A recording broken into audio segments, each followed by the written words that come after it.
ನಮಸ್ಕಾರ. ಸುದ್ದಿ ಮಧ್ಯಾಹ್ನಗೆ ಸ್ವಾಗತ. ನಾನು ತುಳಸಿ ಹರೀಶ್. ಇದೀಗ ಈ ಕ್ಷಣದ ಹೆಡ್ಲೈನ್ಸ್. ಕಾಂಗ್ರೆಸ್ ನೀತಿಗೆ ಡಿವೈಡ್ ಅಂಡ್ ರೂಲ್. ಹೋಳು ಮಾಡುವುದು ಒಡೆದಾಡುವುದರಲ್ಲಿ ಕಾಂಗ್ರೆಸ್ಸೇ ಸಾಟಿ. ಕೇಂದ್ರ ಸಚಿವ ಎಚ್.ಡಿ. ಕುಮಾರಸ್ವಾಮಿ ಕಿಡಿ. ಬೆಳಗಾವಿಯಲ್ಲಿ ಮತ್ತೆ ಎಂಇಎಸ್ ಪುಂಡರ ಅಟ್ಟಹಾಸ. ಮರಾಠಿಯಲ್ಲಿ ಪಹಣಿ ಕೊಡದಿದ್ದಕ್ಕೆ ಕನ್ನಡಿಗ ಕಾರ್ಯದರ್ಶಿ ಮೇಲೆ ಹಲ್ಲೆ. ಎಂಇಎಸ್ ಸಂಘಟನೆ ನಿಷೇಧಿಸುವಂತೆ ಕನ್ನಡಪರ ಸಂಘಟನೆಗಳಿಂದ ವಾರ್ನಿಂಗ್. ಕೊಪ್ಪಳ ಅತ್ಯಾಚಾರ ಬಳಿಕ ಎಚ್ಚೆತ್ತ ಪೊಲೀಸರು. ಗಂಗಾವತಿ ಸುತ್ತಮುತ್ತಲಿನ ಹೋಮ್ ಸ್ಟೇ ರೆಸಾರ್ಟ್ಗಳ ಮೇಲೆ ದಾಳಿ. ಅಕ್ರಮ ಚಟುವಟಿಕೆಗಳ ವಿರುದ್ಧ ಕಠಿಣ ಕ್ರಮ ಕೈಗೊಳ್ಳುವುದಾಗಿ ಎಚ್ಚರಿಕೆ. ಹೋಳು ಮಾಡುವುದು ಒಡೆದಾಳುವುದರಲ್ಲಿ ಕಾಂಗ್ರೆಸ್ಸೇ ಸಾಟಿ ಎಂದು ಕೇಂದ್ರ ಸಚಿವ ಎಚ್.ಡಿ. ಕುಮಾರಸ್ವಾಮಿ ಕಿಡಿಕಾರಿದ್ದಾರೆ. ಈ ಸಂಬಂಧ ಟ್ವೀಟ್ ಮಾಡಿರುವ ಕುಮಾರಸ್ವಾಮಿ, 75 ವರ್ಷದಿಂದ ಕಾಂಗ್ರೆಸ್ ಇದನ್ನೇ ಮಾಡಿದೆ, ಮುಂದುವರೆಸಿದೆ. ಕಾಂಗ್ರೆಸ್ ನೀತಿಯೇ ಡಿವೈಡ್ ಅಂಡ್ ರೂಲ್. ಅಂದು ಅಖಂಡ ಭಾರತವನ್ನ ಹೋಳು ಮಾಡಿತು. ಬೆಂಗಳೂರು ಮಹಾನಗರವನ್ನ ಹೋಳು ಮಾಡುತ್ತಿದೆ. ನಾಡಪ್ರಭು ಕೆಂಪೇಗೌಡರ ಪರಂಪರೆಯನ್ನ ಬೇರು ಸಹಿತ ಹಾಳು ಮಾಡುವುದು. ಗ್ರೇಟರ್ ಬೆಂಗಳೂರು ಹೆಸರಿಗಷ್ಟೇ. ಲೂಟರ್ ಉದ್ದೇಶ ಕೊಳ್ಳೆ ಹೊಡೆಯುವುದಷ್ಟೇ. ಅಧಿಕಾರ ಅಭಿವೃದ್ಧಿ ವಿಕೇಂದ್ರೀಕರಣವಲ್ಲ, ಇದು ಲೂಟಿಯ ವಿಕೇಂದ್ರೀಕರಣ. ಲೂಟಿಕೋರರಾದ ಮೊಹಮ್ಮದ್ ಘಜ್ನಿ, ಮೊಹಮ್ಮದ್ ಘೋರಿ ಸಂಪದ್ಭರಿತ ಭಾರತವನ್ನ ಲೂಟಿಗೈದ್ರು. ಬೆಂಗಳೂರಿಗೆ ಈಗೊಬ್ಬ ಘಜ್ನಿ ಗೋರಿ ವಕ್ಕರಿಸಿದ್ದಾನೆ. ಲೂಟಿಗೆ 7 ದಾರಿ ಹುಡುಕುತ್ತಿದ್ದಾನೆ ಎಂದು ಲೇವಡಿ ಮಾಡಿದ್ದಾರೆ. ನಗರದಲ್ಲಿ ಎಂಇಎಸ್ ಪುಂಡರ ಹಾವಳಿ ಮತ್ತೆ ಮುಂದುವರೆದಿದೆ. ಮರಾಠಿಯಲ್ಲಿ ಪಹಣಿ ಕೊಡಲಿಲ್ಲ ಎಂದು ಕನ್ನಡಿಗ ಕಾರ್ಯದರ್ಶಿ ಮೇಲೆ ರಾಡ್ನಿಂದ ಮಾರಣಾಂತಿಕ ಹಲ್ಲೆ ಮಾಡಿರುವ ಘಟನೆ ನಡೆದಿದೆ. ಕನ್ನಡದ ಬಸ್ ಕಂಡಕ್ಟರ್ ಮೇಲಿನ ಹಲ್ಲೆ ಪ್ರಕರಣ ಕರ್ನಾಟಕ ಮತ್ತು ಮಹಾರಾಷ್ಟ್ರ ಎರಡೂ ರಾಜ್ಯಗಳಲ್ಲಿ ಸಂಚಲನ ಮೂಡಿಸಿತ್ತು. ಈ ಘಟನೆ ಮಾಸುವ ಮುನ್ನವೇ ಕುಂದಾನಗರಿಯಲ್ಲಿ ಮತ್ತೊಂದು ಘಟನೆ ನಡೆದಿದೆ. ಮರಾಠಿಯಲ್ಲಿ ಪಹಣಿ ಕೊಡಲಿಲ್ಲ ಹಾಗೂ ಅವರ ಕಾನೂನು ಬಾಹಿರ ಕೃತ್ಯಕ್ಕೆ ಸಹಕಾರ ನೀಡಲಿಲ್ಲ ಎಂದು ಕನ್ನಡಿಗ ಕಾರ್ಯದರ್ಶಿ ಮೇಲೆ ಎಂಇಎಸ್ ಪುಂಡರು ಮಾರಣಾಂತಿಕ ಹಲ್ಲೆ ನಡೆಸಿದ್ದಾರೆ. ಅಂಬೇವಾಡಿ ಗ್ರಾಮ ಪಂಚಾಯಿತಿ ಕಾರ್ಯದರ್ಶಿ ನಾಗಪ್ಪ ಕೊಡಲಿ ಹಲ್ಲೆಗೊಳಗಾದವರು. ಮಹಾರಾಷ್ಟ್ರ ಏಕೀಕರಣ ಸಮಿತಿಯ ಸಕ್ರಿಯ ಜಿಲ್ಲಾ ಸಂಚಾಲಕ ಚೇತನ್ ಪಾಟೀಲ್ ಹಾಗೂ ವಿಕ್ರಮ್ ಯಳ್ಳೂರ್ಕರ್ ಬೆಂಬಲಿಗರು ಕೃತ್ಯ ಎಸಗಿದ್ದಾರೆ. ತಲೆಗೆ ಹಾಗೂ ಕಾಲುಗಳಿಗೆ ರಾಡ್ನಿಂದ ದುಷ್ಕರ್ಮಿಗಳು ಹಲ್ಲೆ ನಡೆಸಿದ್ದಾರೆ. ನಾಗಪ್ಪರನ್ನ ಬೆಳಗಾವಿ ಜಿಲ್ಲಾಸ್ಪತ್ರೆಗೆ ದಾಖಲಿಸಲಾಗಿದೆ. ಮಚ್ಚು ಲಾಂಗು ಮಾರಕಾಸ್ತ್ರಗಳಿಂದ ಗೋಜಗ ಗ್ರಾಮದ ಬಳಿ ನಡು ರಸ್ತೆಯಲ್ಲಿಯೇ ಮನಸೋ ಇಚ್ಛೆ ಥಳಿಸಿದ್ದಾರೆ. ಚೇತನ ಪಾಟೀಲ್ ಅಂಬೇವಾಡಿ ಗ್ರಾಮ ಪಂಚಾಯಿತಿಯ ಮಾಜಿ ಅಧ್ಯಕ್ಷ ಹಾಗೂ ಹಾಲಿ ಸದಸ್ಯ. ಹಾಲಿ ಅಧ್ಯಕ್ಷರ ಮಗ ವಿಕ್ರಮ್ ಯಳ್ಳೂರ್ಕರ್ ಧಮಕಿ ಹಾಕುತ್ತಿರುವ ಆಡಿಯೋ ಲಭ್ಯವಾಗಿದೆ. ನಾವು ಹೇಳಿದ ಹಾಗೆ ಕೆಲಸ ಮಾಡು, ಇಲ್ಲವಾದ್ರೆ ಪರಿಣಾಮ ನೆಟ್ಟಗಿರಲ್ಲ. ನಾವೆಲ್ಲ ಸೇರಿ ನೀವು 50,000 ಲಂಚ ಪಡೆಯುತ್ತಿದ್ದೀರಿ ಎಂದು ಹೇಳಿ ಏನ್ ಬೇಕಾದರೂ ಮಾಡಬಹುದು ಎಂದು ಧಮಕಿ ಹಾಕಿದ್ದಾರೆ. ನಾಡದ್ರೋಹಿ ಎಂಇಎಸ್ ಗುಂಡಾಗಳನ್ನ ತಕ್ಷಣವೇ ಬಂಧಿಸಬೇಕು ಹಾಗೂ ಎಂಇಎಸ್ ಸಂಘಟನೆಯನ್ನ ನಿಷೇಧಿಸಬೇಕೆಂದು ಕನ್ನಡಪರ ಸಂಘಟನೆಗಳಿಂದ ಎಚ್ಚರಿಕೆ ರವಾನೆಯಾಗಿದೆ.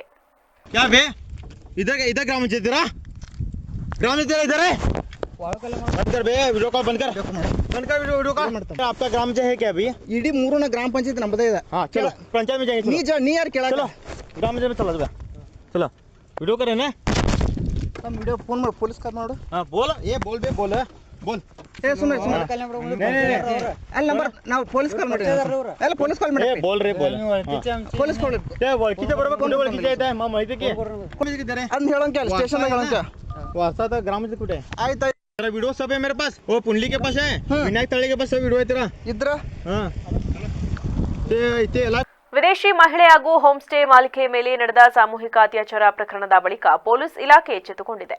ಇದೀಗ ಗಂಗಾವತಿ ಸುತ್ತಮುತ್ತಲಿನ ಹೋಮ್ ಸ್ಟೇ ಮತ್ತು ರೆಸಾರ್ಟ್ಗಳ ಮೇಲೆ ದಾಳಿ ಮಾಡಿದೆ. ಗಂಗಾವತಿ ಸಮೀಪದ ಸಾಣಾಪುರದ ತುಂಗಭದ್ರಾ ಎಡದಂಡೆ ಕಾಲುವೆ ಬಳಿ 3 ದುಷ್ಕರ್ಮಿಗಳು ಪ್ರವಾಸಿಗರ ಮೇಲೆ ಹಲ್ಲೆ ನಡೆಸಿದ್ದರು. ಜೊತೆಗೆ 2 ಮಹಿಳೆಯರ ಮೇಲೆ ಸಾಮೂಹಿಕ ಅತ್ಯಾಚಾರ ಎಸಗಿದ್ದರು. ಇದರ ಬೆನ್ನಲ್ಲೇ ಎಚ್ಚೆತ್ತ ಇಲಾಖೆ ರೆಸಾರ್ಟ್ಗಳ ಮೇಲೆ ದಾಳಿ ನಡೆಸಿ ನಡೆಯುತ್ತಿರುವ ಅಕ್ರಮ ಚಟುವಟಿಕೆಗಳ ಕುರಿತು ಪರಿಶೀಲನೆ ನಡೆಸಿದ್ದಾರೆ. ರೆಸಾರ್ಟ್ಗಳಲ್ಲಿ ಅಕ್ರಮ ಚಟುವಟಿಕೆ ನಡೆಯುತ್ತಿವೆ ಹಾಗೂ ವಿದೇಶಿಗರ ಬಗ್ಗೆ ಯಾವುದೇ ಮಾಹಿತಿ ನೀಡುವುದಿಲ್ಲ ಎಂಬ ಆರೋಪ ಕೇಳಿ ಬಂದಿತ್ತು. ಹೀಗಾಗಿ ಕೊಪ್ಪಳ ಎಸ್ಪಿ ರಾಮ್ ಅರಸಿದ್ದಿ ರಾತ್ರೋರಾತ್ರಿ ದಿಢೀರನೆ ದಾಳಿ ಮಾಡಿದ್ದಾರೆ.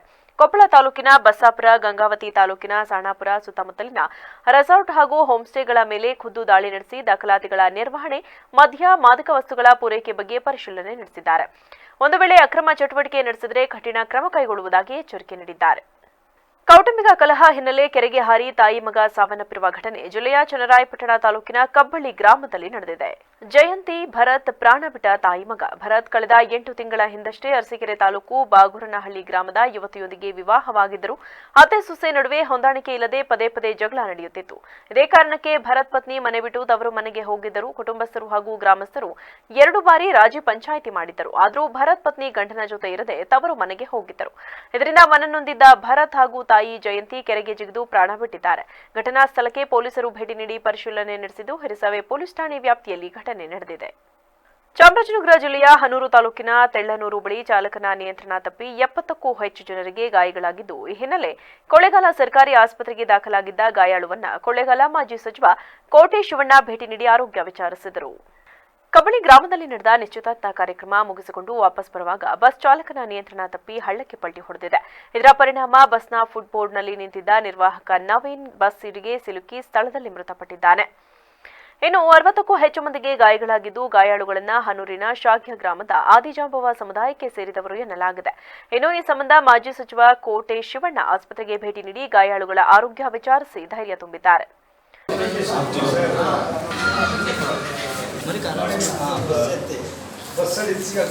ಖಾಲಿ ಕಾಲು ಅಡಿಗೊಂಡಾಗಿದ್ದು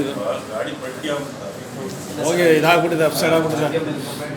ರೈಟ್ ಸೈಡಲ್ಲಿ ಸ್ಕಿಡ್ ಆಗಿ ಲೆಫ್ಟ್ ಸೈಡಲ್ಲಿ ಸ್ವಲ್ಪ ಫುಲ್ಲು ಕರುತ್ತಾರೆ. ಅವನು ಸ್ವಲ್ಪ ಸ್ಪೀಡಿಂಗ್ ಬರ್ತಿದ್ನಲ್ಲ, ವೆಹಿಕಲ್ ಅಂದರೆ ಕಂಟ್ರೋಲ್ ಆಗಲ್ಲ. ಅಲ್ಲಿ ಒಂದು 50 ಹೋದರೆ ಕಂಟ್ರೋಲ್ ಮಾಡೋಕ್ಕಾಗಲ್ಲ. ಸ್ವಲ್ಪ ರೈಸಲ್ಲಿ ಇದ್ದಲ್ಲ, ಬಂದಾಗೆ ಸ್ಟೇರಿಂಗ್ ಪವರ್ ಸ್ಟೇರಿಂಗ್ ಸರ್ ಹೆಚ್ಚು ಕಡಿಮೆ 3 ಆಕ್ಸಿಡೆಂಟ್ ಆಗಿದೆ ಸರ್. ಅದನ್ನು ನಾನು ಸುಮಾರು ಆಕ್ಸಿಡೆಂಟ್ ಆಗಿದೆ ಜಾಸ್ತಿ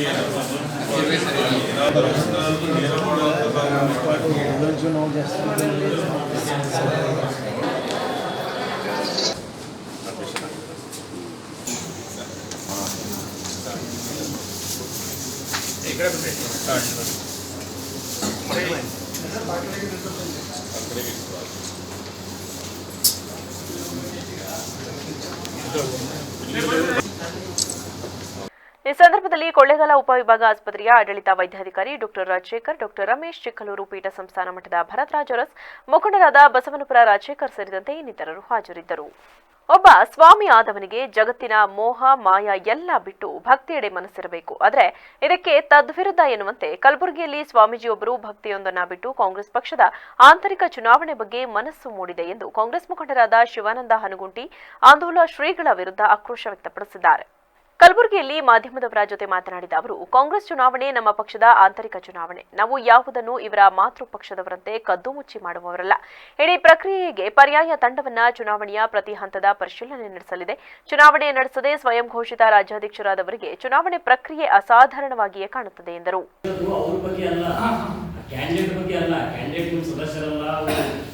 ಬಂದಿಲ್ಲ ನಿಮ್ಮ ಜೊತೆಗೆ ಎಲ್ಲ ಓಕೆ. ಆ ಇನ್ಸಿಡೆಂಟ್ ಆಗಿರೋ ಸ್ಕೂಲ್ ಕಾಲೇಜ್ ಐತಲ್ಲ, ಅದು ನಿಮ್ಮ ನಾಯಕರ ಕಾಲೇಜು. ಸರಿ, ಇವಾಗ ನೋಡಿ ಅವ್ರು ಯಾವ ಉದ್ದೇಶ ಇಟ್ಕೊಂಡು ಕೂತಾರೋ ಅದಕ್ಕೆ ಅವ್ರ ಕಾಲೇಜ್ ನಮ್ಮ ನಾಯಕರ ಕಾಲೇಜ್ ಅದ ಅಂತ ಅವ್ರಿಗೆ ಗೊತ್ತದ ಗೊತ್ತಿಲ್ಲ, ಅದು ಪ್ರಶ್ನೆ ಇಲ್ಲ.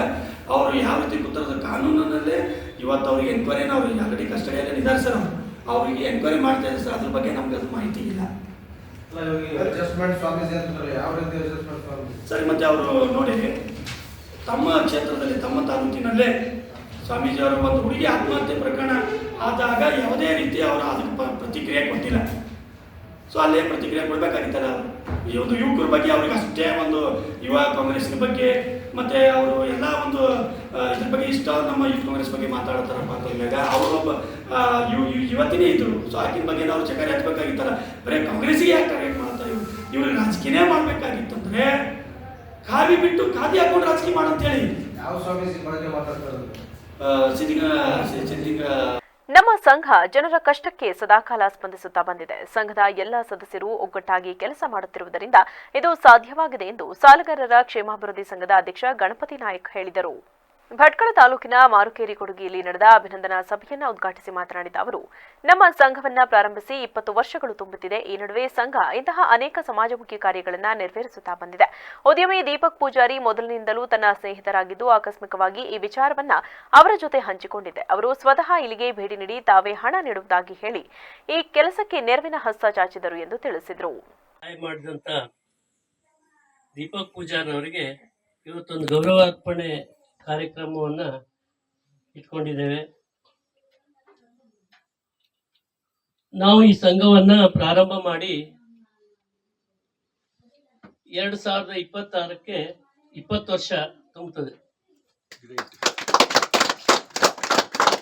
20 ವರ್ಷ ನಾವು ನಿರಂತರವಾಗಿ ಇದೇ ರೀತಿ ಯಾವುದೇ ಒಬ್ರು ಕಷ್ಟದಲ್ಲಿದ್ದವರು ನಮಗೆ ಸಹಾಯ ಮಾಡಿದ್ರೆ, ಬ್ಯಾಂಕಿನ ಸಾಲಗಾರ ಇರ್ಬೋದು ಅಥವಾ ಈ ರೀತಿ ಸಾಲದಲ್ಲಿದ್ದು ಮನೆ ಮಠ ಇಲ್ದಿದ್ದವ್ರು ಇರ್ಬೋದು, ಯಾವುದೇ ರೀತಿ ಕಷ್ಟದಲ್ಲಿ ಇದ್ದವರು ಇದ್ರೂ ನಮಗೆ ದೂರವಾಣಿ ಮೂಲಕ ತಿಳಿಸಿದ್ರೆ ನಾವು ಅಲ್ಲಿ ಹೋಗಿ ಅವರು ಸ್ಪಂದಿಸಿ ಅಲ್ಲಿ ಏನು ಯಾವ ರೀತಿ ತೊಂದರೆಯಲ್ಲಿ ಇದ್ದಾರೆ ಅವರು, ಅದಕ್ಕೆ ಯಾವ ರೀತಿ ಆ ಸಮಸ್ಯೆನ ಯಾವ ರೀತಿ ಬಗೆಹರಿಸಬೇಕು ಅಂತ ಹೇಳಿ ನಾವು ನಮ್ಮ ಕಮಿಟಿಯವರು ಅಷ್ಟೂ ಜನ, ನಾನೊಬ್ಬ ಅಥವಾ ಗೌರವಾಧ್ಯಕ್ಷರು ಒಬ್ಬರು ಅಥವಾ ಉಪಾಧ್ಯಕ್ಷರೊಬ್ಬರು ಅಂತಿಲ್ಲ, ಎಲ್ಲರೂ ನಾವು ಒಂದು ಫೋನ್ ಮಾಡಿದ್ರೆ ಎಲ್ಲರೂ ಬಂದಿದ್ದಾರೆ. ನಮ್ಮ ಸತೀಶ್ ಆಚಾರ್ಯ ಕಾರ್ಯಕ್ರಮದಲ್ಲಿ ಮಾರುಕೇರಿ ಪಂಚಾಯತ್ ಅಧ್ಯಕ್ಷೆ ನಾಗವೇಣಿಗೊಂಡ, ಉಪಾಧ್ಯಕ್ಷ ಎಂಡಿ ನಾಯಕ್, ರಾಜ್ಯ ರೈತ ಸಂಘದ ಉಪಾಧ್ಯಕ್ಷ ಶ್ರೀಧರ್ ಹೆಬ್ಬಾರ್, ತಾಲೂಕು ಪತ್ರಕರ್ತರ ಕ್ಷೇಮಾಭಿವೃದ್ಧಿ ಸಂಘದ ಅಧ್ಯಕ್ಷ ರಾಘವೇಂದ್ರ ಹೆಬ್ಬಾರ್ ಸೇರಿದಂತೆ ಮತ್ತಿತರರಿದ್ದರು.